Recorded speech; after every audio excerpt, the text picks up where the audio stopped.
Hi friends, how are you? This is Divya from Natsingi. I am very happy to meet you today by this live show, and today we are going to learn about structure and function of human heart. Structure and function of human heart. Structure and function of human heart. So, first, to lead our normal daily life, what things we require? Yes, you are right. We require food grains, vegetables, clothes, electricity and many other things, and these things are produced at different places. For example, they are produced at one place and they are transported to the different places where we live. So, they are transported by the different ways, is it not? Yes, and there are many waste materials produced in our homes, industries and in shops, and these waste materials are to be transported to the far away from our homes. Why? If they are not transported far away from our homes, it looks dirty and unhygienic, is it not? Yes. So, similarly, there are various organs present in our body. For example, brain, lungs, heart, liver, intestines, many other. So, there are also waste materials produced in our body, no? So, those waste materials are transported from our body to the lungs. The carbon dioxide which is produced in the tissues of the body is transported to the lungs by the blood, and the oxygen which is present in the lungs is to be transported to the tissues by the blood. It means all the transportation is taking place through the blood only, no? Yes, and the blood is circulated in the blood vessels, and blood vessels are of two types. They are arteries and veins. And what did the arteries and veins do in the body? It is arteries carries the oxygenated blood and veins carries the deoxygenated blood. It is here clear that arteries carries the oxygenated blood which is in red color, and veins carries the deoxygenated blood which is bluish in color. So, all the transportation is taking through the blood, but how the blood is coming into the body and which organ is pumping the blood? It means there is specially developed organ is present in the human body. What is that organ? Yes, you are right. Heart. Heart pumps the blood to the different body organs. So, heart, blood vessels and blood. These three forms the circulatory system. These three forms the circulatory system. And in the circulatory system, the heart is a chief organ. And in the circulatory system, the heart is a chief organ. So, interestingly, the evolution of the heart has taken place in different ways in different animals. For example, if we see in fishes, the heart is only two-chambered. The heart is only two-chambered. But in the case of amphibians, give one example for amphibians. You are right. Frog. You are right. Frog. And frog is one example for the amphibians. And in the amphibians, the heart is three-chambered. The heart is three-chambered. But in the case of reptiles like snakes, for example, this is the reptile. In reptiles, the heart is incompletely divided, four-chambered heart. The heart is incompletely divided, four-chambered heart. But in the case of mammals and aves, the heart is completely divided into four chambers. The heart is completely divided into four chambers. So, I will explain in detail about the evolution of the heart in different animals. Now, this is the heart of the fish. In fishes, the heart is only two-chambered. one auricle and one ventricle. So, totally in fishes the heart is two chambered. If we see in amphibians like frogs, the heart is three chambered heart.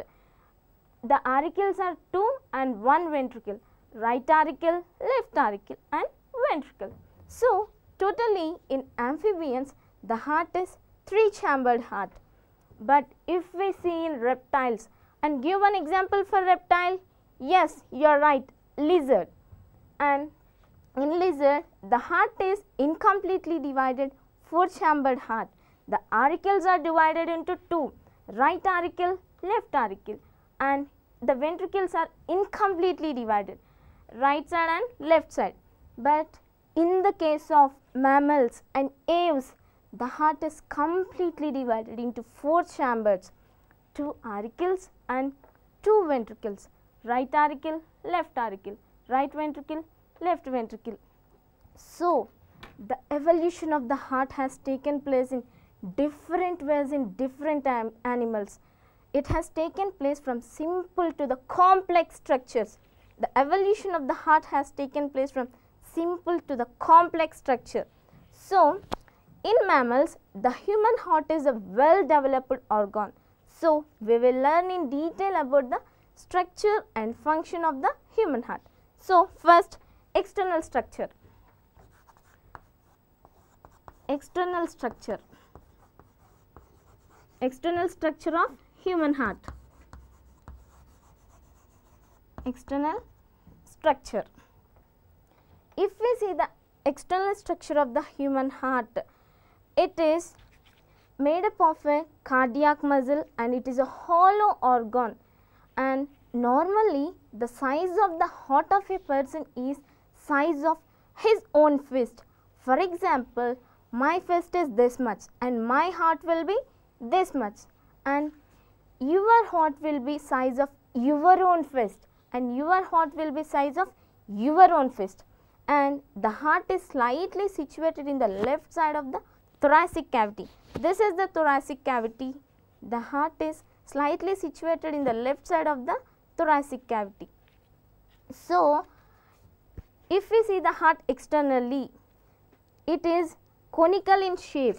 It is conical in shape. It is conical in shape. It is broad towards the up and apex towards the down. It is broad towards the up and apex towards the down, and it is protected by the rib cage laterally and dorsally. The heart is protected by the rib cage laterally and dorsally, and from the back side the heart is protected by the vertebral column, and from the back side the heart is protected by the vertebral column. So, and heart, if we see the external structure of the heart is covered by the double layered thin transparent sac. The heart is covered by the double layered thin transparent sac, and that double layered thin transparent sac is called as pericardium. That double layered thin transparent sac is called as pericardium. Pericardium. So, there are two layers. I said that in pericardium it is two layered, and in between the two layers of the pericardium there is a fluid present. In between the two layers of the pericardium there is a fluid present, and that fluid is called as pericardial fluid, and that fluid is called as pericardial fluid. Pericardial fluid. Pericardial fluid. See, if we imagine this red colored one as heart, the two layers which were in green colors as two layers of pericardium, there is a space present in between the two layers of pericardium which is in pink color, and that space is called as pericardial space. In the pericardial space there is a fluid present, and that fluid is called as pericardial fluid, and that fluid is called as pericardial fluid. So, this, and what is the function of this pericardial fluid? It is, this pericardial fluid protects the heart from sudden shocks and blows. This pericardial fluid protects the heart from sudden shocks and blows. So, if we see the heart externally, the heart has two deep grooves on it, one is vertically and another one is horizontally. One is vertically and another one is horizontally. So, if we see the two grooves, we will know that the heart is internally divided into chambers. The heart is internally divided into chambers. So, next we will learn in detail about the internal structure of the heart. Next, internal structure of the heart.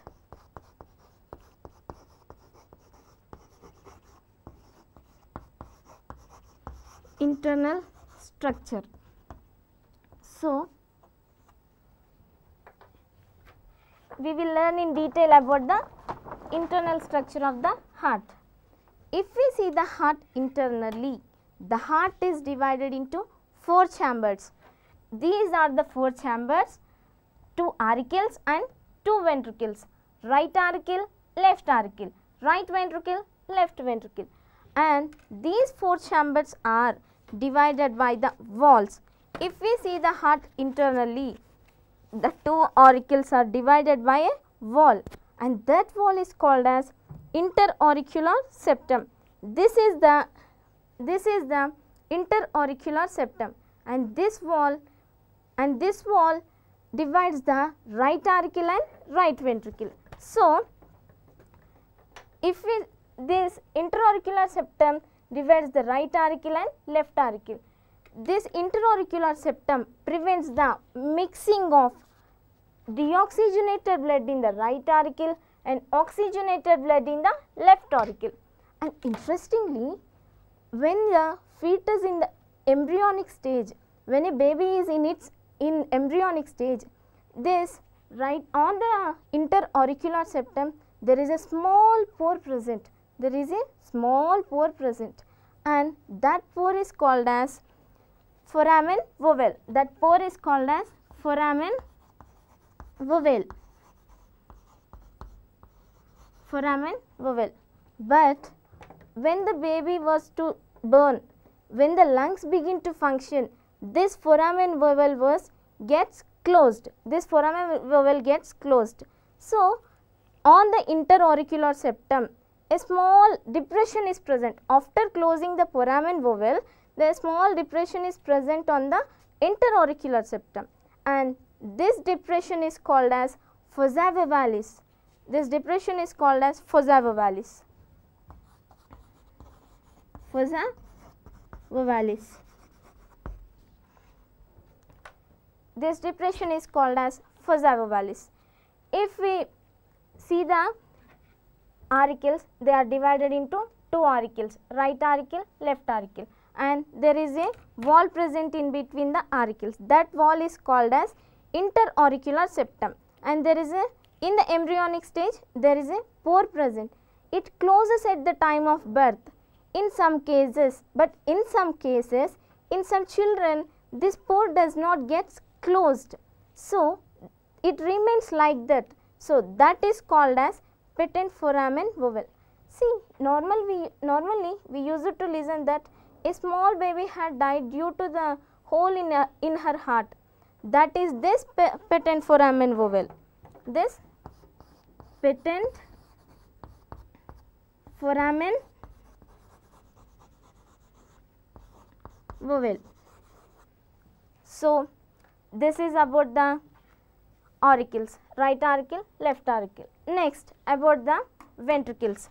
So, if we see the ventricles are divided into two, right ventricle and left ventricle, and in between the ventricles there is a wall, and that wall divides the right ventricle and left ventricle, and that wall is called as interventricular septum, and that wall is called as interventricular interventricular septum. See, this is the interventricular septum, and this interventricular septum prevents the mixing of deoxygenated blood in the right ventricle and oxygenated blood in the left ventricle.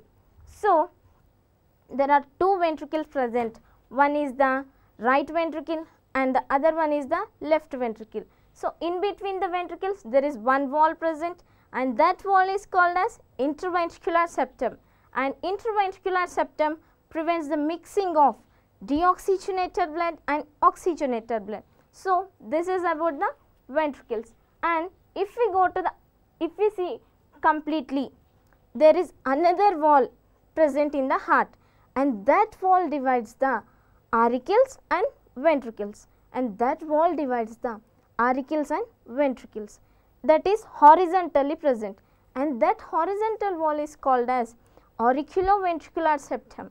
That horizontal wall is called as auriculoventricular septum. Auriculoventricular septum. And this auriculoventricular septum divides the heart into four chambers. If we see whole heart, the auricles are less thicker than the ventricles. The auricles are less thicker than the ventricles, and in the ventricles, the right ventricle is less thicker than the left ventricle. And why is left ventricle much thicker than the right ventricle?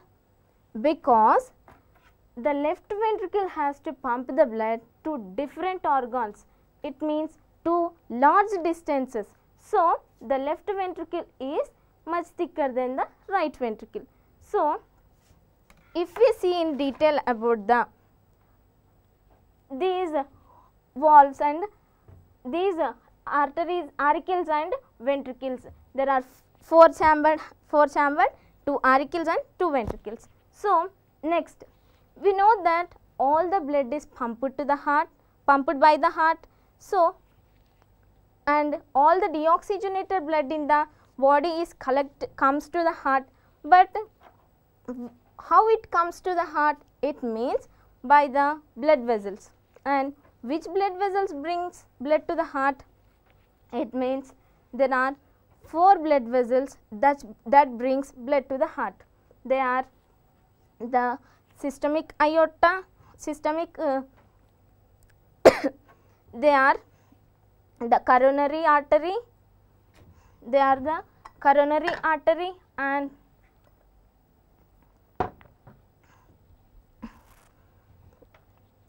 superior vena cava, inferior vena cava, coronary artery and the pulmonary artery. There are four blood vessels that bring blood to the heart. First, about superior vena cava. Superior vena cava. This superior vena cava brings the deoxygenated blood from the upper parts of the body. It means from the neck, head and head. So, it brings the deoxygenated blood from the upper parts of the body to the right auricle. This is the superior vena cava. This superior vena cava brings the deoxygenated blood from the upper parts of the body to the right auricle. And next, inferior vena cava. Inferior vena cava.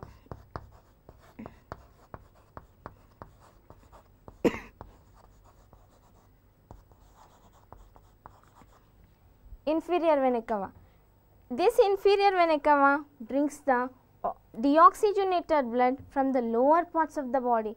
It means from legs and etc. So, this deoxygenated blood is brought by the inferior vena cava to the right auricle. This is the inferior vena cava.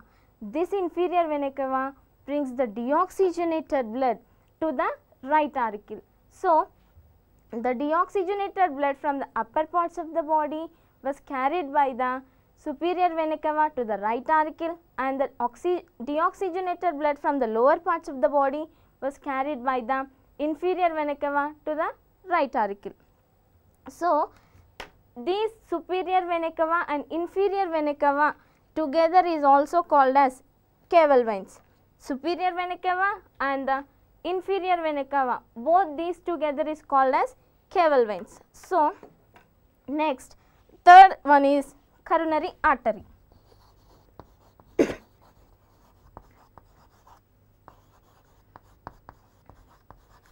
Coronary artery. See, all the organs requires blood for its functioning, no? Similarly, heart also requires blood for its functioning, is it not? Yes, heart also requires blood for its functioning. So, the coronary artery brings the oxygenated blood from the lungs to the heart muscle. This coronary artery brings the oxygenated blood from the lungs to the heart muscle. And next one is the pulmonary artery. Next one is the pulmonary artery.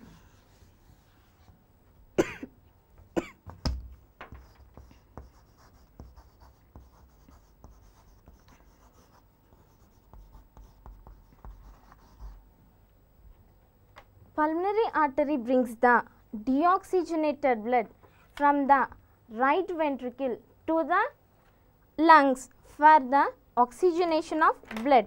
This pulmonary artery brings the deoxygenated blood to the lungs for the oxygenation. We all know that all the arteries carries the which blood? Yes, you are right. All the arteries carries the oxygenated blood, but pulmonary artery carries the deoxygenated blood to the lungs for oxygenation. So, this is about the 4 blood vessels which brings blood to the heart. They are superior vena cava, inferior vena cava, pulmonary artery and the coronary artery. So, heart receives blood, but it also pumps blood to the different body organs. So, the blood vessels which pump blood to the different body organs are 3. They are coronary vein and systemic aorta and the pulmonary artery. Coronary vein, systemic aorta. So,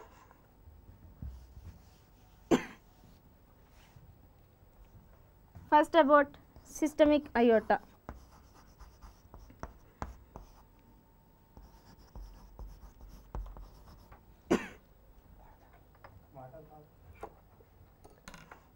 First about systemic aorta. This systemic aorta brings the oxygenated blood from the left ventricle to the different body organs. This systemic aorta pumps the oxygenated blood to different body organs. And next one is the coronary vein.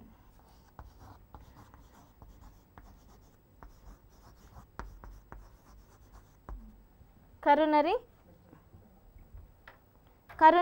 vein. We know that heart receives blood for its functioning. So, it receives the oxygenated blood for its functioning to the heart muscle, but it also has to pump the blood to the lungs for its oxygenation, no? So, it pumps the blood to the lungs for the oxygenation. So, coronary vein carries the deoxygenated blood from the heart muscle to the lungs for its oxygenation. So, there are 2 blood vessels which carry blood away from the heart, systemic aorta and the coronary vein. So, now the blood vessels which bring blood to the heart are pulmonary artery and the blood vessels which carry blood away from the heart are systemic aorta and the coronary veins. So, this is about the blood vessels.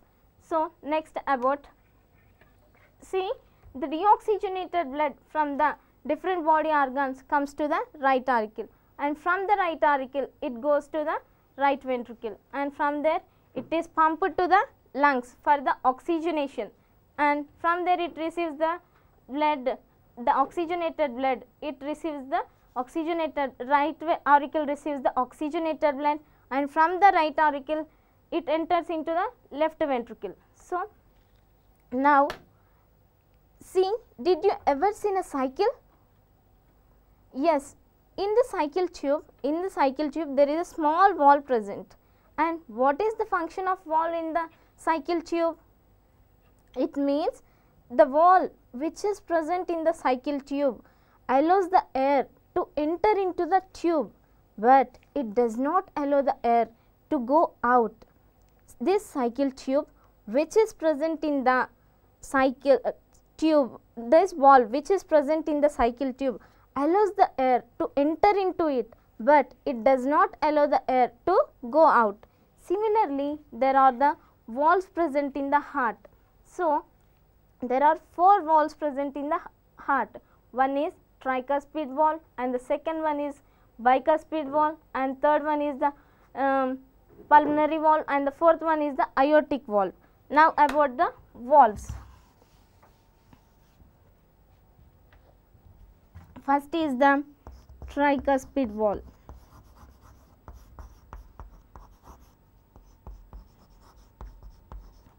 Tricuspid valve.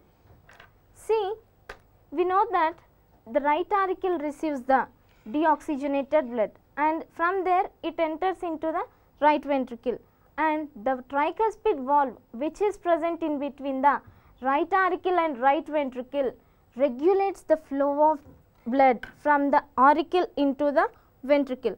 It means it allows the deoxygenated blood from the auricle into the ventricle, but it does not allow the blood to flow backward. So, similarly, there is also another valve present in between the left auricle and left ventricle.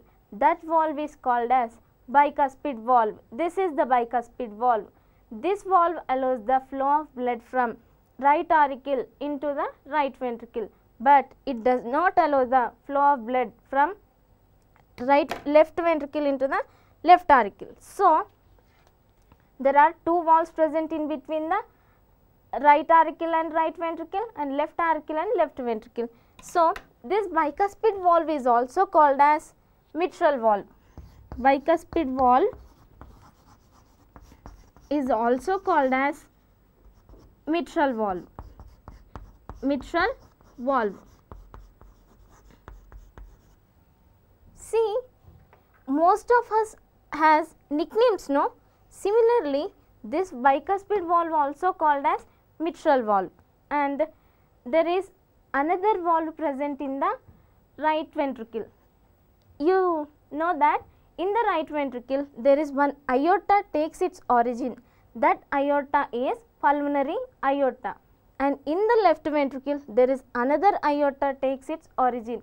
That aorta is systemic aorta, and at the beginning of this pulmonary aorta there is one valve present, and that valve is called as pulmonary valve, and that valve is called as pulmonary valve.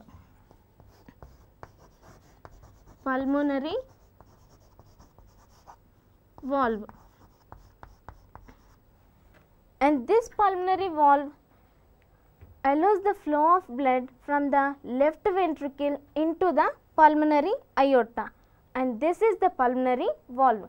This pulmonary valve allows the flow of blood from the left ventricle into the pulmonary aorta, and there is another valve present in the left ventricle. It is the aortic valve. See, we know that in the left ventricle the systemic aorta takes its origin. So, this at the beginning of the systemic aorta there is another valve present. That valve is called bicuspid valve. That valve is called as aortic valve, and this is the aortic valve. This aortic valve allows the flow of blood from the left ventricle into the systemic aorta. This aortic valve